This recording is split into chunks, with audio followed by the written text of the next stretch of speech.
In this video, I'll show you how to connect OpenClaw to the internet using xAI's Grok API. No fluff, just the exact commands you need to get your OpenClaw bot up and running.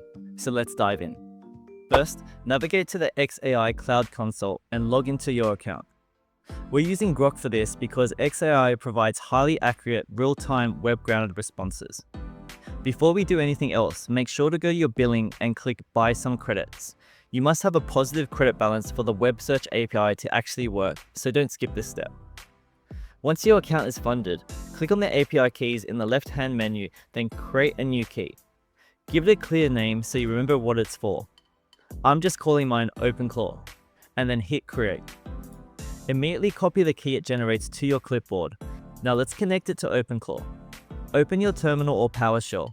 We're going to bypass the main setup and jump straight into the web settings by typing this command: OpenClaw configure -- section web, and then press enter. The configuration wizard will start. For the gateway location, just select local this machine. Next, it will ask you if you want to enable web search. Select yes, and then hit enter.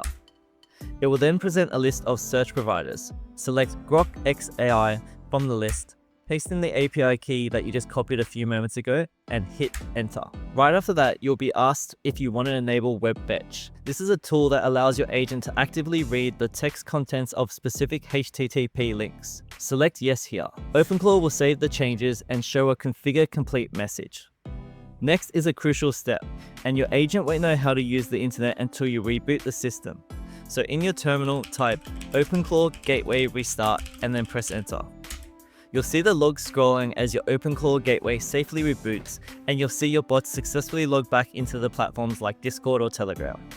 So now for the fun part, let's test it out. For this example, I'm going to use Telegram. So I'll open up my chat with my OpenClaw bot, and I'll ask it something that requires live internet access. I'll ask, search the web for the latest news headlines. And then look at that. Because we enabled Grok Web Search, the bot actively browses the internet and delivers a clean, structured list of up-to-the-minute headlines from around the world. And now OpenClaw has been able to respond with the latest news headlines, and that's it. Your OpenClaw bot is now fully integrated with web search. Now that you have it working locally, you probably want to keep it running 24/7. So click on the video on the screen right now to see my guide on how to host OpenClaw on a VPS with a super easy one-click install. Drop a like if this video helped, and I'll see you in the next one.